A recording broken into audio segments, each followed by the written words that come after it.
Welcome back to Your Mic. My name is Freddie Cruz, founder of Speke Podcasting.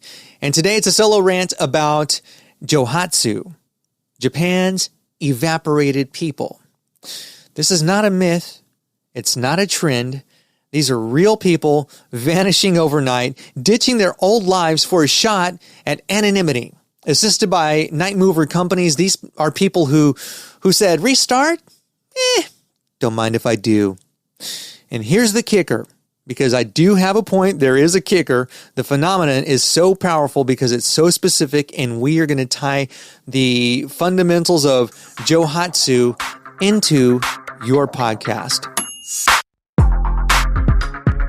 Let's add a little context. I'm a sucker for random stories on Instagram. You know those carousel reels with a really well-written hook?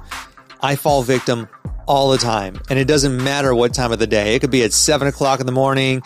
It could be like at 9:30 after I finished a 3-mile run. It could be at 11:30 when I think I'm done for the night and I'm in bed and I'm like, ooh, just one more Insta snack. Well, that's how I discovered Johatsu. All right.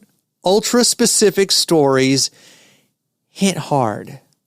Johatsu isn't just, people move away sometimes. Johatsu is certain communities within a certain block, very, very hyper-specific. Now, the lesson here is that the more you narrow down your story, your podcast, the more it snaps people to attention. It's not good enough to have a podcast about health and fitness. What if you are a health and fitness coach who helps diabetic female patients in their 50s who live in Texas?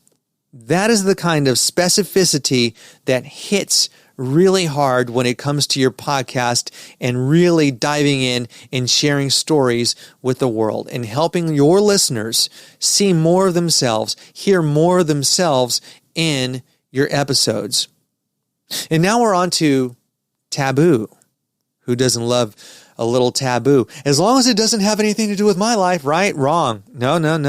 Johatsu grows out of unspeakable pain. Think about some of the things that make you feel embarrassed, debt, failure.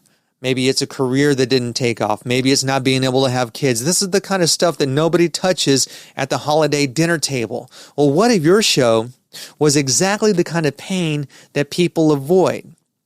Highlight the forbidden corners of your listeners' world. And maybe not forbidden, but what if these are things that they're still kind of cultural taboo in 2025? I want to give an example, a very specific example of Speke Podcasting's longest podcast production client. That is The Rose. Their podcast, well, it says it in the name. Let's talk about your breasts.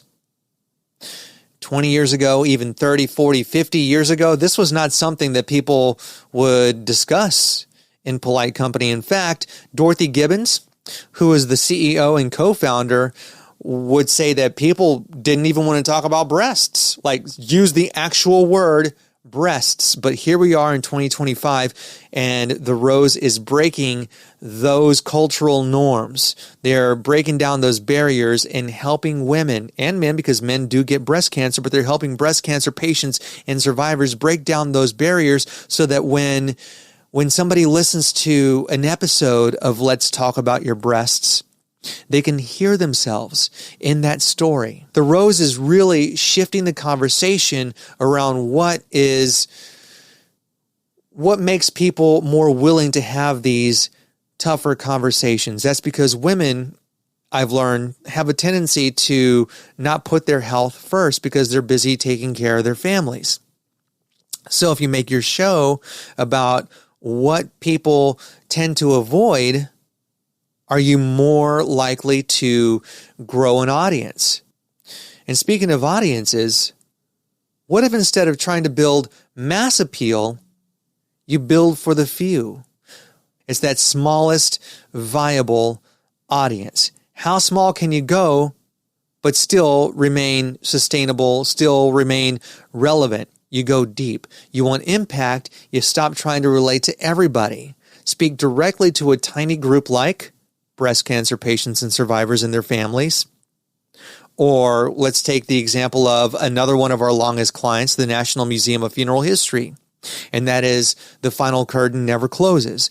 And trying to reframe the conversation that everybody has around death, because it's something that you and I and everybody around us is eventually going to experience.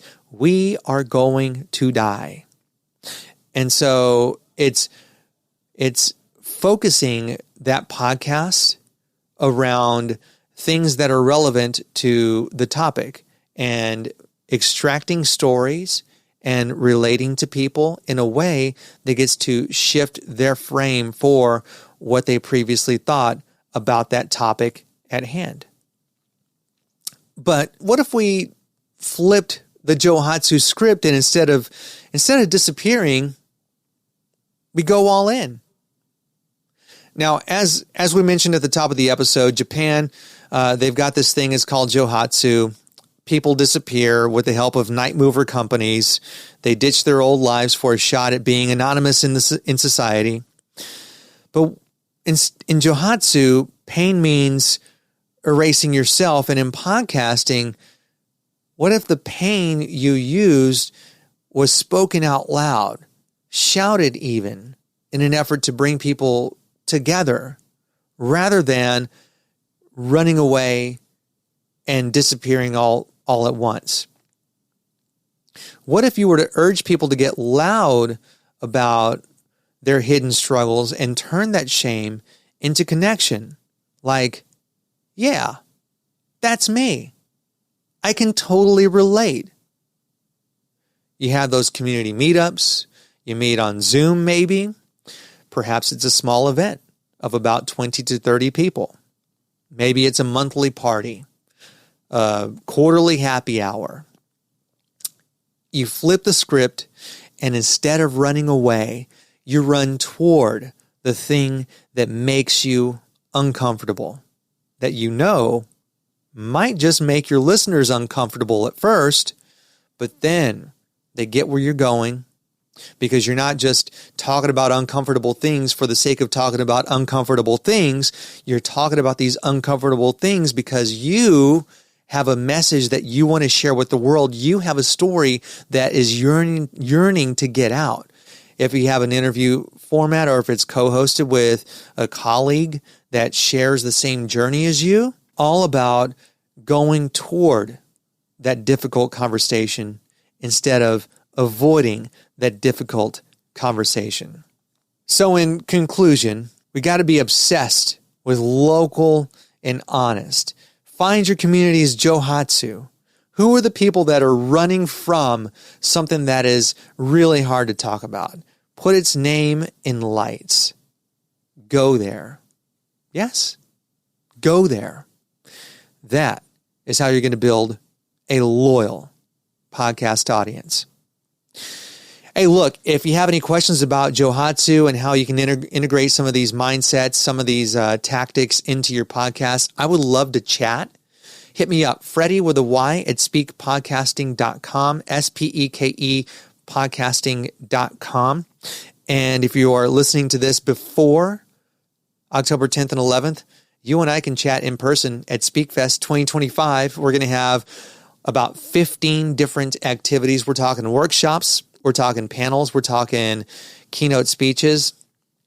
We're going to have over 20 podcasters who are going to be teaching you all the things that they have learned along the way during their podcast journey. We're going to have workshops about AI and your brand.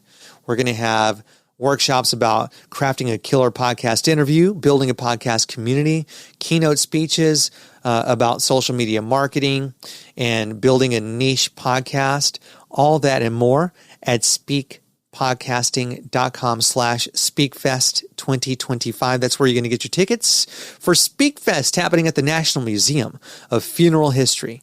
See you there.